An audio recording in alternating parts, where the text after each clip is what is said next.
सूर्योदय से पहले रामलाल, एक दुबला पतला किसान, अपने सूखे खेत में कड़ी मेहनत करता है। उसका माथा पसीने से चमक रहा है। उसके मिट्टी से सने हाथ थके हुए दृढ़ संकल्प के साथ चलते हैं, जो उसके आसपास की मुरझाती फसलों के बिल्कुल विपरीत हैं। वह आकाश की ओर देखता है। उसकी आंखें गहरे निराशा को दर्शाती हैं, जैसे जैसे सूरज ऊपर चढ़ता है। रामलाल और उसकी पत्नी फर्श पर बैठे हैं। उनकी भूख उन्हें खा रही है, जबकि उनके बच्चे पास में बेचैनी से सो रहे हैं। उसकी पत्नी कोमल स्पर्श करती है, फुसफुसाती है, भगवान सब ठीक कर देंगे। रामलाल अंधेरे में घूरता है।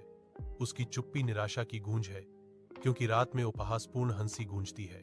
भयानक काले बादल आसमान में छा गए हैं, क्योंकि मूसलाधार बारिश सूखी हुई खेत को भिगोना शुरू कर देती है।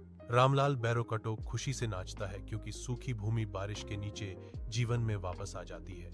यह खेत रामलाल की कड़ी मेहनत का प्रमाण एक हरे भरे सुनहरे कालीन में बदल जाता है। सूर्योदय से पहले रामलाल, एक दुबला पतला किसान, अपने सूखे खेत में कड़ी मेहनत करता है। उसका माथा पसीने से चमक रहा है। उसके मिट्टी से सने हाथ थके हुए दृढ़ संकल्प के साथ चलते हैं, जो उसके आसपास की मुरझाती फसलों के बिल्कुल विपरीत हैं। वह आकाश की ओर देखता है। उसकी आंखें गहरे निराशा को दर्शाती हैं, जैसे जैसे सूरज ऊपर चढ़ता है। रामलाल और उसकी पत्नी फर्श पर बैठे हैं। उनकी भूख उन्हें खा रही है, जबकि उनके बच्चे पास में बेचैनी से सो रहे हैं। उसकी पत्नी कोमल स्पर्श करती है, फुसफुसाती है, भगवान सब ठीक कर देंगे। रामलाल अंधेरे में घूरता है। उसकी चुप्पी निराशा की गूंज है, क्योंकि रात में उपहासपूर्ण हंसी गूंजती है। भयानक काले बादल आसमान में छा गए हैं, क्योंकि मूसलाधार बारिश सूखी हुई खेत को भिगोना शुरू कर देती है।